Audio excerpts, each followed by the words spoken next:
ihanaa sunnuntaita. Mä kuvaan nyt tosi nopeasti, koska mun juna lähtee 40 minuutin päästä Lahteen ja mä en oo ihan kokonaan vielä pakannut.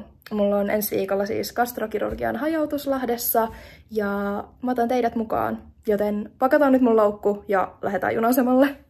Okei, mä oon saanut nyt melkein kaiken pakattua. Mä otan mukaan tämmösen ison kangaskassin, jos mulla on hygieniatarvikkeita, vähän vaatteita ja sitten mun yksi neulomisprojekti, jota mä toivon, että mä saan tehtyä tuolla Lahdessa illalla. Ja sitten mulla tulee mukaan stetarit ja sitten totta kai nimikyltti ja sitten mä otan kans mun uudet kengät.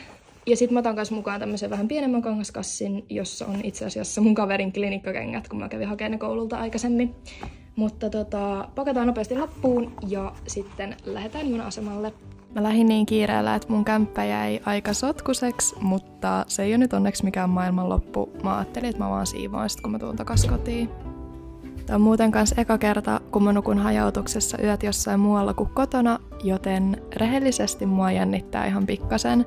Mutta meillä on tosi kiva porukka lähdössä samaan paikkaan, joten mä ootan innolla. Ja mä voisin nyt ihan nopeasti selittää, että mikä tää hajautus eli harjoittelu on.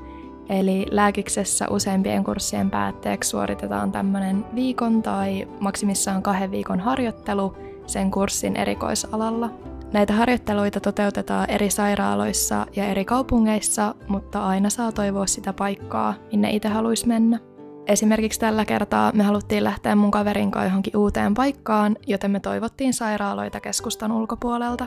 Koska useampi opiskelija toivoo yleensä samoja paikkoja, niin aina se oma ykköstoive ei voi toteutua, mutta jos olisi joku painava syy, minkä takia pitää jäädä vaikka PK-seudulle, niin se otetaan kyllä huomioon.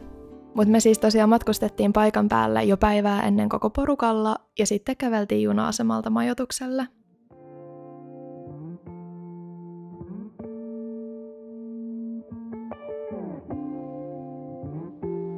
Jos kohdekaupungissa ei ole sairaalamajoitusta saatavilla, niin yliopisto korvaa majoituskuluista 30 € per opiskelija per yö, ja me satuttiin just löytämään tämmönen Airbnb-kämppä, joka menee siihen budjettiin, eikä me jouduttu sitten maksaa majoituksesta itse mitään.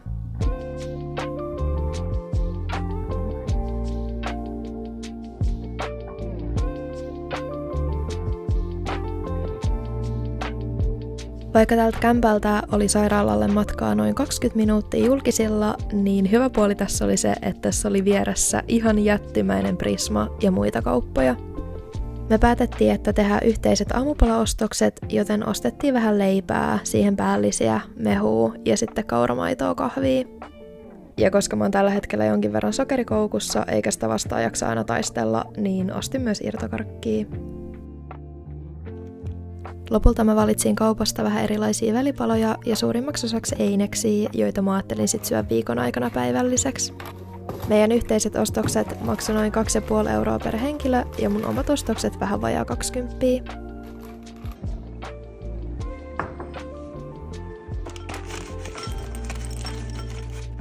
Me tehtiin yhdessä iltaruokaa mun kaverin kanssa, otettiin ihan iisisti, asetuttiin aloillemme ja tutkittiin vähän seuraavan päivän bussiaikatauluja, että monelta pitää herää ja laittaa kamat valmiiksi.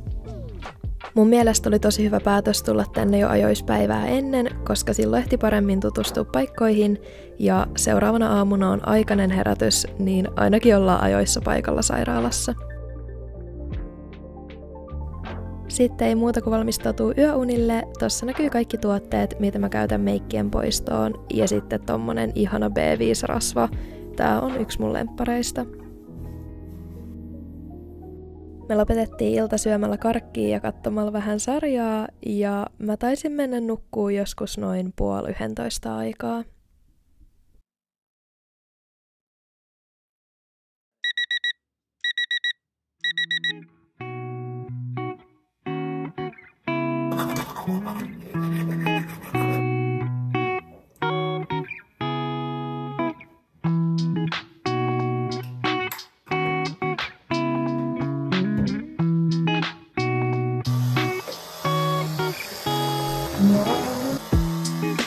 Tässä vaiheessa musta tuntuu, että mä olisin antanut varmaan mitä tahansa, että olisi saanut nukkua vielä 10 minuuttia, koska uni oli jotenkin tosi katkonaista viime yönä.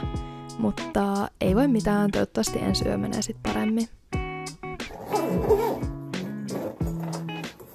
Me lähdetään kohta sairaalalle, niin mä pakkaan mun loukkuun mukaan kengät, stetarit, lompakon, penaalin ja sitten juttuihin saa hiuksetkin.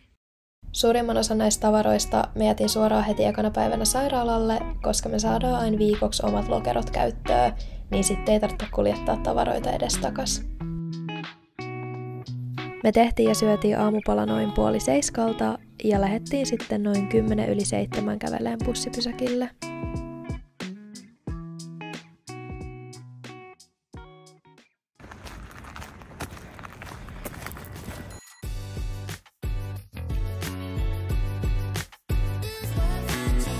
Let's go! Tänään on ensimmäinen hajautuspäivä. Mä otan kyllä ihan sikana, koska mä en ole ikinä ennen ollut Päijät-Hämeen keskussairaalassa, niin kiva päästä tutustuu uuteen paikkaan.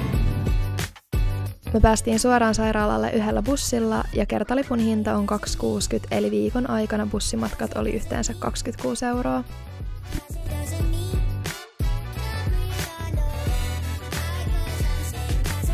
Meidän ensimmäinen päivä oli opetuksen kannalta vähän lyhyempi, koska alkuun käytiin läpi käytännön asioita. Me tutustuttiin sairaalaan, saatiin tunnukset ja käytiin läpi viikon ohjelma ja sitten allekirjoitettiin totta kai vaitiolovelvollisuudet. Joissakin paikoissa allekirjoitetaan vaitiolo vielä erikseen, vaikka se automaattisesti pätee kaikkialla, missä me ollaan. Aamupäivä meni tosi nopeasti ja iltapäivällä päästiin jo seuraa eri kirurgien työpäivää. Eka päivä oli siis täynnä ohjelmaa, mutta kyllä me hittiin hetki istuun kahviossakin. Ja sitten päivän jälkeen lähdettiin yhtä matkaa kotiin kaupan kautta. Mä oon niin poikki. Siis oikeesti. Tiedätkö, kun jalat tuntuu silleen hyytävällä. Ostusten esittely. Sipsejä. Pepsi Maxi, joka menee heti pakkaseen. Ja sitten dippi, sipsien kaa ja totta kai paras maku ikinä, eli crunch. Mä haluan vaan laittaa jalat ylös ja katsoa jotain hyvää sarjaa. Me hengattiin jonkin aikaa mun ystävän kaa ja sit mä ajattelin illasta vielä mennä kävelylenkille. Mulle semmoisen päivän jälkeen, kun koko ajan pitää olla sosiaalinen, tapaa hirveästi uusia ihmisiä ja oppii uutta, niin oma aika on oikeasti tosi kaivattua. Sen takia etenkin näissä harjoitteluissa on mun mielestä tosi tärkeää löytää itselle toimivia palautumiskeinoja.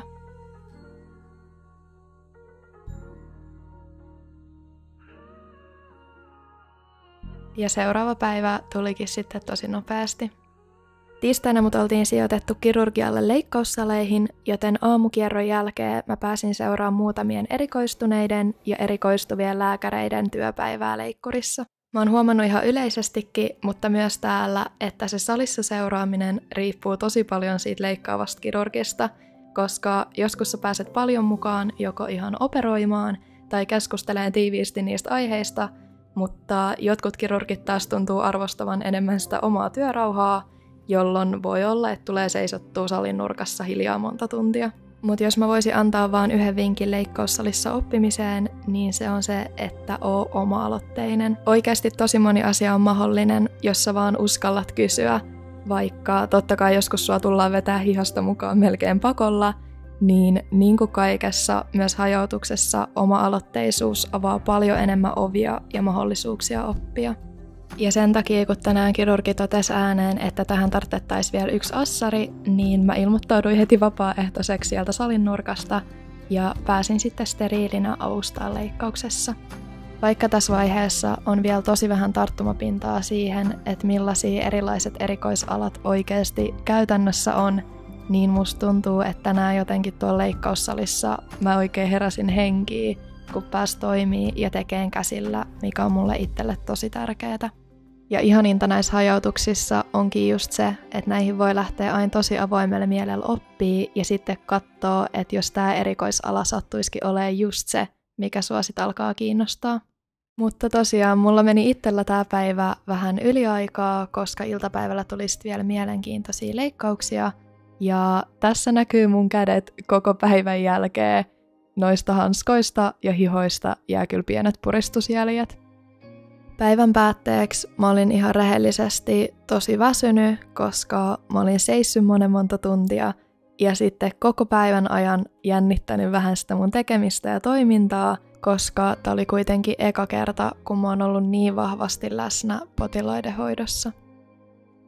Mut vaikka tää tuntui itselle ehkä jotenkin isommalta päivältä, niin eihän tässä sen ihmeempiä kuin vaatteet vaihtoo ja kotimatkalle.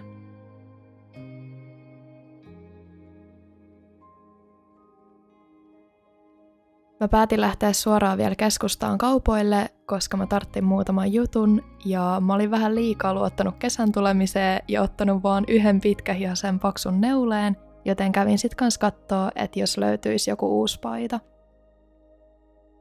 Ja koska meidän lähiprismassa sattui olemaan sushia, niin mä en voinut vastustaa kiusausta, vaan päätin vähän palkita itteeni tämän päivän jälkeen ja otin muutamia mun lempparisusheja mukaan.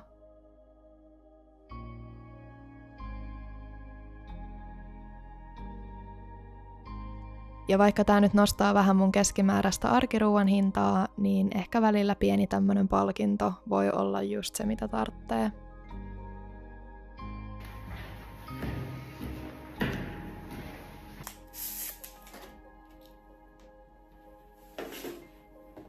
Vaikka usein sanotaan, että samalla ei pitäisi katsoa jotain näyttöä kun syö, niin mä oon huomannut, että mä usein kaipaan jotain seuraa, jos mä oon yksin syömässä. Ja koska nyt tällä hetkellä mun kämppikset oli tekee kaikkea muuta, niin mä päätin katsoa vähän sarjaa samalla tietokoneelta. Tämmöisen päivän jälkeen tuntuu kans ihanalta olla vaan omassa kuplassa, laittaa aivot narikkaa ja vaan nauttii hyvästä ruuasta. Loppuilta meni tosi nopeasti ja mä ajattelin, että mä menen ajoissa nukkuun, niin seuraavana aamuna jaksaa sit taas herätä aikaisin.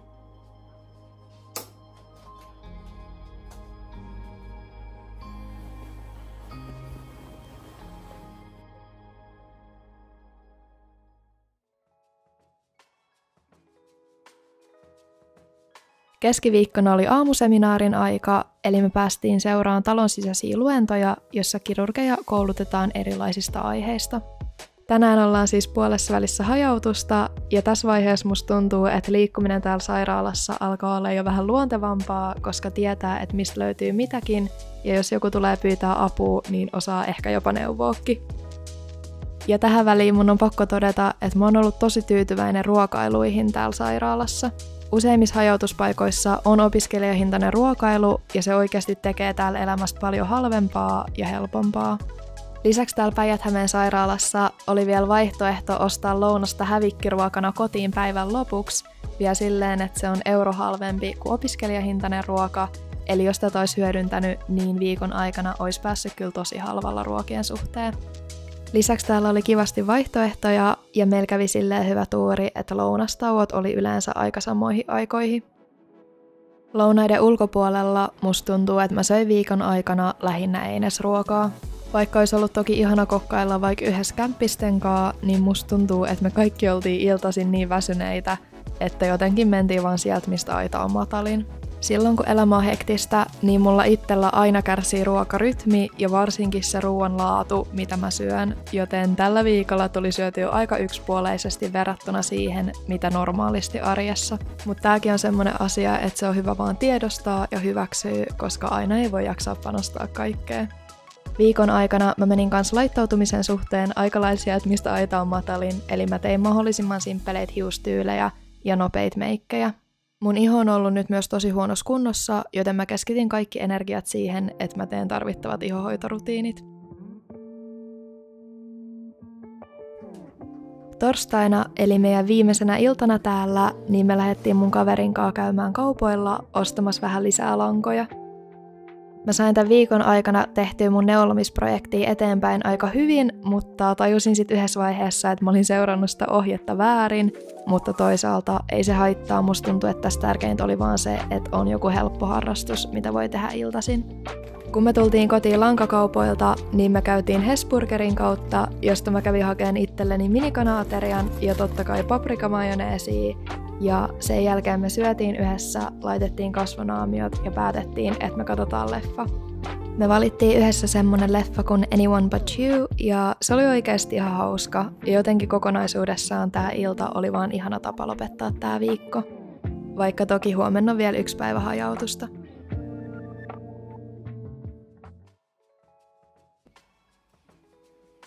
Tänään on viimeinen hajautuspäivä, eli myös meidän viimeinen aamu täällä majoituksessa.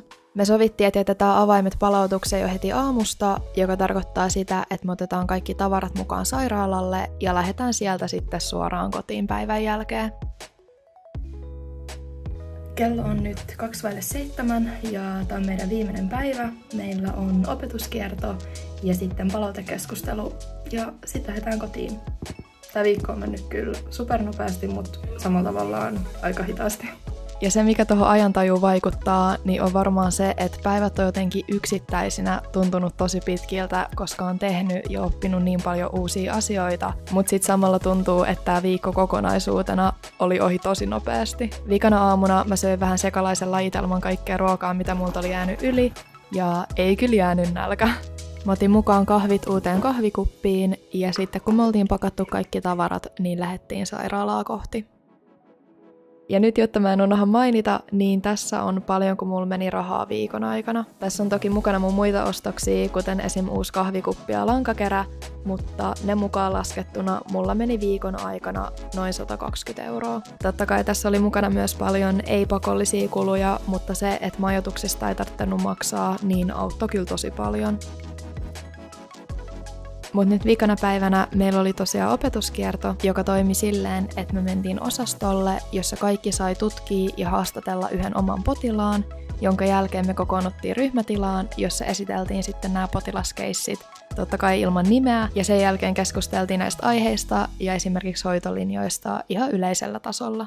Ja päivän päätteeksi meillä oli vielä palautekeskustelu, jossa me saatiin itse antaa palautetta siitä, että millainen meidän kokemus oli ollut täällä sairaalassa. Meillä oli kaikilla pääosin positiivista sanottavaa, ja mulla ainakin jäi semmoinen fiilis, että kaikki lääkärit ja etenkin hoitajat otti meidät tosi lämmöllä vastaan koko hajautuksen ajan. Meillä oli tehty valmiit aikataulut ja kaikki kulki suhteellisen sujuvasti, jos meitä vaan osattiin odottaa ilmaantuvan paikan päälle.